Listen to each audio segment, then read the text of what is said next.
आज हम पढ़ेंगे सीक्वेंस ऑफ रियल नंबर्स। आज हमारा टॉपिक है क्या, सीक्वेंस ऑफ रियल नंबर्स। क्या आप जानते हो सीक्वेंस क्या होती है? तो बताइए, कमेंट में बताना कि क्या होता है सीक्वेंस, जिसको पता है। सीक्वेंस ऑफ रियल नंबर्स, चलो अब मैं बताती हूँ क्या होता है सीक्वेंस ऑफ रियल नंबर्स। क्या होता है सीक्वेंस ऑफ रियल नंबर? क्या होता है, जनरली एक फंक्शन होता है किससे, नेचुरल नंबर से रियल नंबर पे। ठीक है, एक फंक्शन होता है जो कि किससे होता है, नेचुरल नंबर से रियल नंबर पे। और किस तरीके से डिफाइंड होता है, F N is equal to A N.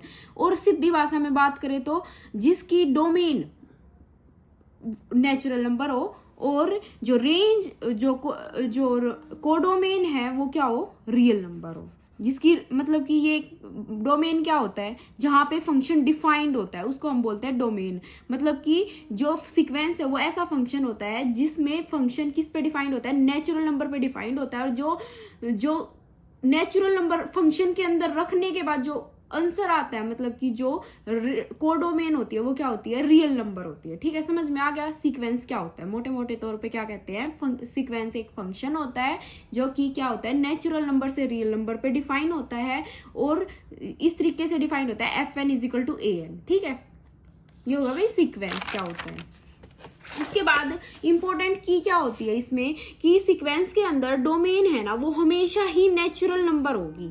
और इसको हम डिनोट करते हैं इन ब्रेसेस में, देख लो, F N is equal to A N. ठीक है, इसमें ये A1 A2 A3 A4 A5 AN +1 A2N, मतलब कहीं तक भी हो सकते हैं, इनफाइनाइट टर्म्स हो सकती हैं। ये इसकी क्या होती है भाई, टर्म्स। इसका एग्जांपल देखो, जैसे कि FN हमने ले लिया, FN को हम AN से डिनोट करते हैं और AN की वैल्यू ले ली हमने 1/n।